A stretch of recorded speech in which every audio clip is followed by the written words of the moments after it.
Minecraft is a sandbox game where you're immersed into a world of creativity. At least that's what my script says. In my real opinion, it's a funny block game. A block game separated into two entirely separate communities. The Java Edition community and the Bedrock Edition community. They both come clean and packaged with their own Redstone, combat, servers, world types, GUIs, and coded in different languages I might add. And while the majority of the casual Minecraft community may not realize it, there is some type of civil war going on between Java and Bedrock, like war between spears and swords. Okay, maybe not spears and swords, mainly because the spears would always win, but you'll definitely have the communities fighting over which version is the best. Inside of those communities, you have several different branch communities, also have a bunch of sub-branch communities, which I really won't talk about. Today we're going to look into the three main branch communities of each version and decide if there is a best thing you could be doing in Minecraft. Here's how everything is going to work. We're going to discuss the pros and cons of combat, speedrunning, building, and redstone, from Java to Bedrock. And while there may be more occupations in Minecraft, that doesn't really matter because I'm the one who's doing the editing and writing this extremely long script, so I can do whatever I want. Haha. After doing all our analysis, we will decide the true winner at the end of this video. And no, there's totally no bias with me being a prominent member of the Bedrock Redstone community. Yeah, totally no bias. Well, now it's time. The Minecraft Rant time. Back in May of 2009, Minecraft was released on the Java programming language, and obviously it became pretty popular. Like, I don't think there's one child in this universe who hasn't heard of Minecraft, so you can imagine the impact it's had on many people's lives. Positive impact, by the way, although I have seen a few overreactions to creepers in the past, so I wouldn't be surprised if bones have been broken because of Minecraft. Anyway, a little bit after Minecraft Java was released, the Bedrock, or at the time Pocket Edition of Minecraft was released. It made the game of Minecraft available to those who didn't have access to high-end computers, poor mobile gamers pretty much, and able to run the original versions of Minecraft. It was an amazing move by Mojang and introduced millions of players to the Minecraft community. There is one really big problem though. Bedrock has, and will probably forever have the bad habit of being extremely buggy.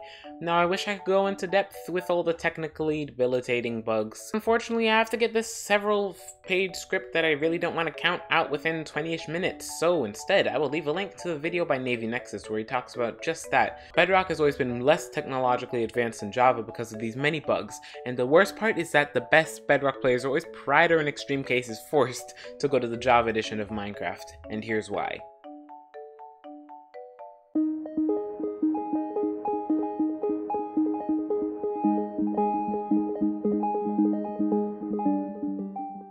This is just wrong, but yet still a problem that bigger Bedrock content creators just have to deal with. And although it is apparent that these behaviors of shunning Bedrock are extremely rude and annoying, it comes with reason. The Java edition of Minecraft is very easily moddable, so you can easily optimize the game and add modifications to enhance your visual gameplay experience. A widely known mod that improves the visuals is Optifine, a mod that increases FPS in some cases and gives you the ability to zoom in with the smooth camera, and a bunch of other stuff that, again, I don't have time for in the video, but to put it short, this mod make game good. By the large usage of the mod, you can tell that it does its job. Widely known groups like the Hermitcraft server use it, as well as most non-technical Java YouTubers. Another really popular Java edition mod is the Replay mod, a mod that, I don't really have a good definition for it, which is why I'm having Recrap here today, a YouTuber who takes the use of the Replay mod to the next level. I got him here today so we could talk about how helpful the mod is to him as a Java player. So the Replay mod is basically, for me, a alt account. So most people, they have two accounts, or at least most Minecraft YouTubers that I've seen, they have two accounts. And their secondary account is usually a spectator account that they can use to like take time lapses of themselves. And so the Replay mod for me is exactly that. It's basically a mod that takes your data from the world you're playing on. So when you hit record, it captures not only your perspective like a recording would, but it captures the entire world. And so then later you can log into it as a spectator account.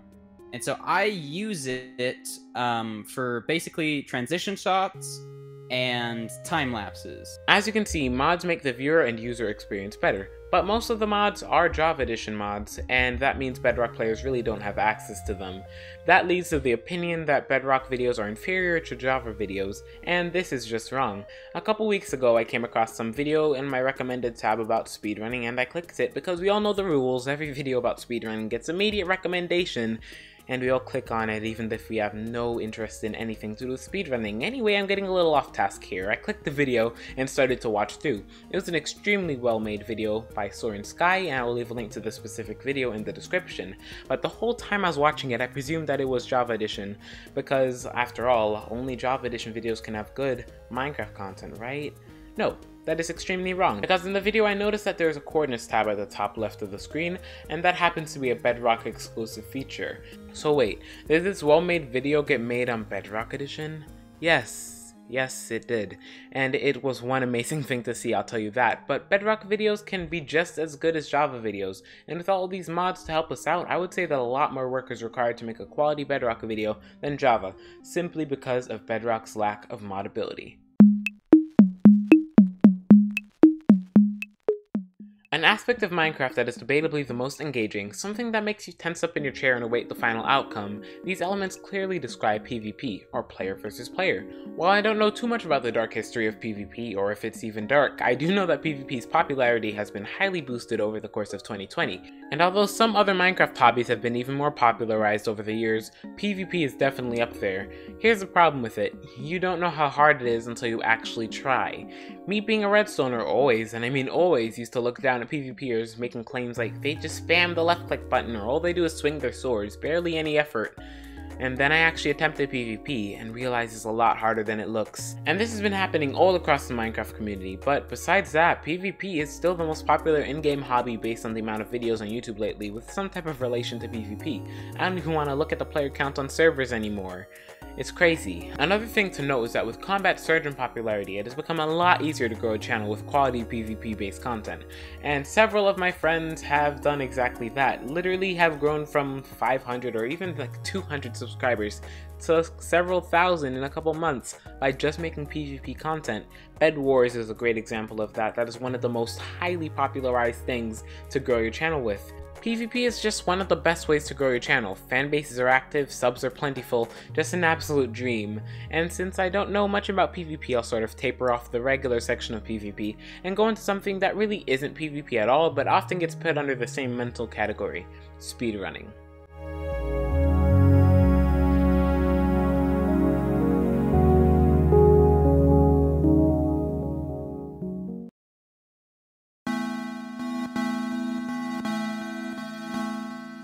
Speedrunning Minecraft has always been a thing, but it has had a recent growth of popularity, and we all know the man responsible for its upbringing, Dream. And no matter what you think about the current situation, just follow me along here. Obviously accompanied by George Not Found, Sapnap, Bad Boy Halo, and more recently Antfrost in his Manhunt series, that he really does not want to end. He has several finales and grand finale rematches. Like, I don't think the dude knows what the definition of finale is, but okay. For those of you who don't know who Dream is, then you are definitely one of those people who don't want to click on the recommended tabs, which makes me wonder why you're watching my video right now. Anyway, speedrunning has become a massively popular event across Minecraft YouTubers, and has helped Minecraft's popularity gain strength in its weird wave pattern once again. Speedrunning Minecraft is when you, the player, try to beat the Ender Dragon as fast as possible, while taking advantage of the surrounding environment to help speed up the process. Of course, there is also a huge RNG element. It is Minecraft after all. If you are unlucky during the run, then you pretty much just lost that record. So while skill is required, it is not necessarily the deciding factor. Thankfully, variants of speedrunning like Manhunt or those thousands of videos out there on YouTube usually aren't too time-based, but usually involve beating the game with a challenge. Now let's talk about normal speedrunning though. It is definitely a competitive market, and several runs are submitted weekly for Bedrock Edition and Java Edition, each one of them closely overviewed by the speedrunning moderator teams. It is very hard to sneak any type of exploitation or cheating past the speedrunning moderators, but occasionally things do slip past them. After all, they are human. But there is an even more upsetting battle between Bedrock and Java in this category. Java Edition speedrunners often claim that Bedrock Edition speedrunning is fake, but that is just simply not true.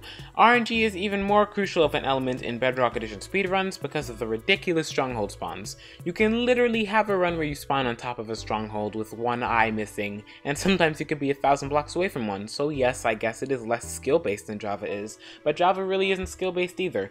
Sadly, Bedrock Edition speedrunning isn't too popular on YouTube, and it is pretty hard to find any videos similar to the ones manufactured for Java Edition. This is changing though. Recently I have seen more Bedrock Edition YouTubers make videos correlating to speedruns, which is a wonderful thing to see.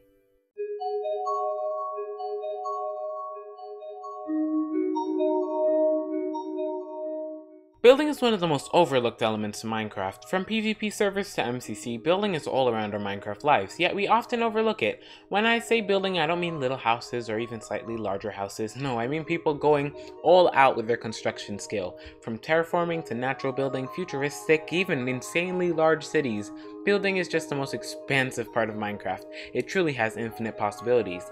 And there isn't much difference between Bedrock and Java for building. Sure, Java has a bunch of mods for assistance, but that would just tie together with the first section, so I don't really have much to go over for this category. It does seem like we have located the most peaceful hobby in Minecraft, but the next category is a polar opposite: Redstone.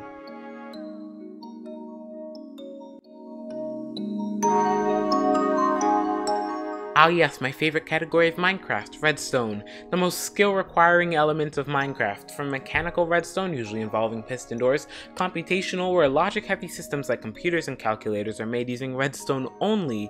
Slimestone is when big boy flying machines do big boy things. Sorry, I don't have a better definition for that. I think you can see what I mean by all this though. Redstone comes in many shapes and sizes, each mini branch requiring a different skill set. But before I get into the Bedrock versus Java thingy, I'm going to talk about a common misconception that the redstone community has to deal with. But let's start with piston doors. Piston doors are usually judged based on two aspects, size and speed, but can also be well animated to give it a cool touch. So what makes a good door maker?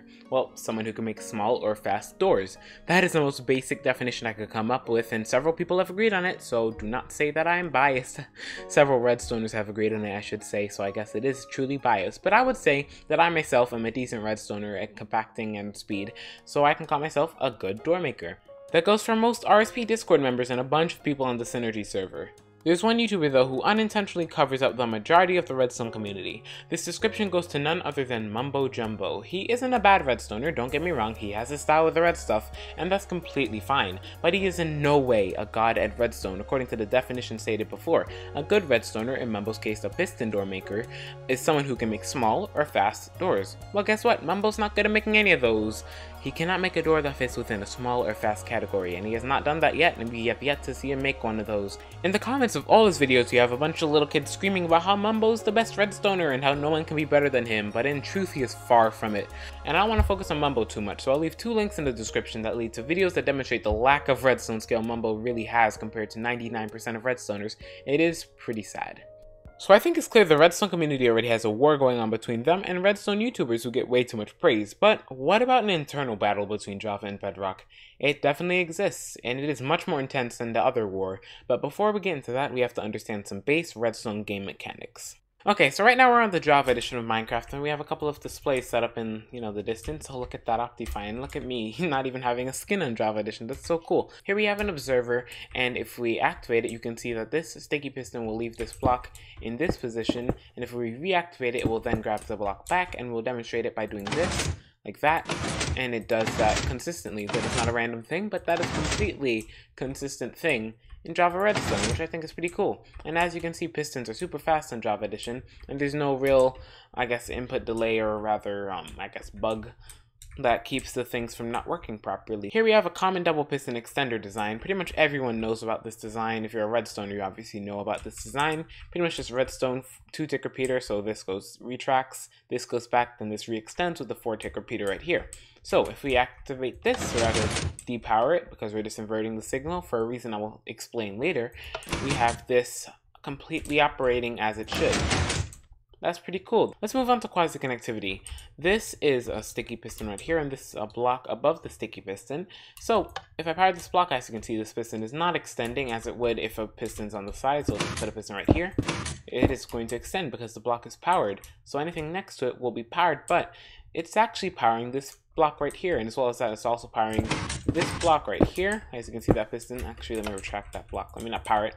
It would power this block and this block. All three of these blocks would be powered, as well as this, oh my gosh, I can't do things. This block and this block, but we'll leave them out just so we can see the whole thing clearly.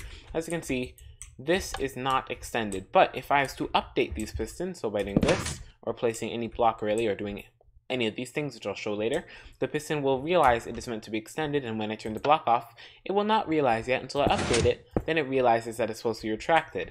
It can do the same for all three of these pistons, so I'm going to update them separately. As you can see, all of them are going to extend, and I can do the same for retraction, which I'm going to do in the center, so all of them retract in unison. Things that update pistons immediately, well, not really immediately, but some of them do, some of them don't. But all these update the pistons within the same tick, so that's all that matters. So this is going to update it. This is a bell, so that updates that piston. There we go. This piston is also going to update another piston, so sticky piston and sticky piston update each other. So there you go, that works.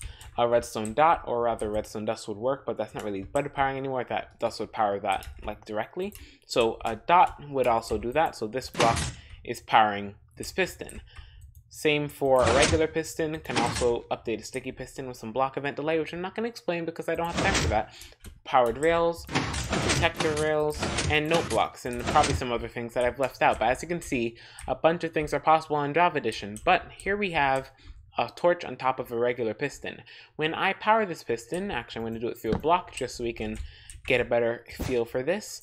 When I power this piston, this torch should not turn off. This torch should really stay on, and that's exactly what happens.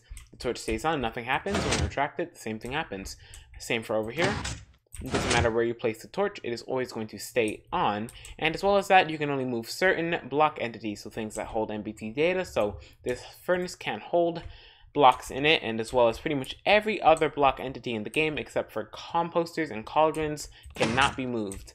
So as you can see, the cauldron moves, and as well as that, if I was to grab a composter from my inventory, so composter, there we go, that would move as well. Oh boy, I'm touching OBS stuff I shouldn't. Okay, well, that composter does indeed move. So if I put that right here, that composter is movable.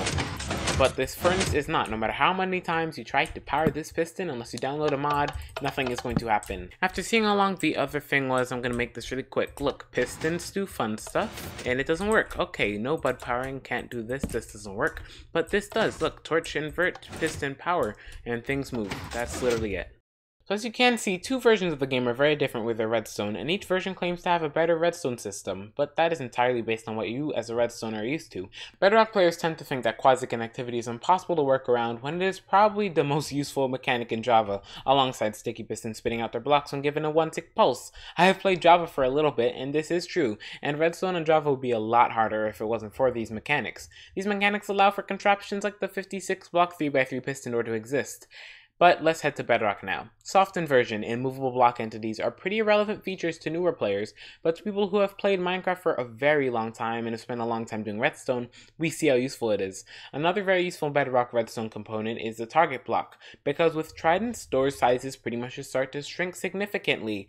The smallest 3x3 hipster on Bedrock is much smaller than the smallest 3x3 hipster on Java Edition because of these more late game mechanics. What you should take from this is that each version's redstone has pros and cons, but we are all still members of the redstone community, so there's no need to fight about which redstone's better, because we're all in our little bubbles of creativity and nobody cares about the other version of Minecraft. Okay, time to move on to the outro.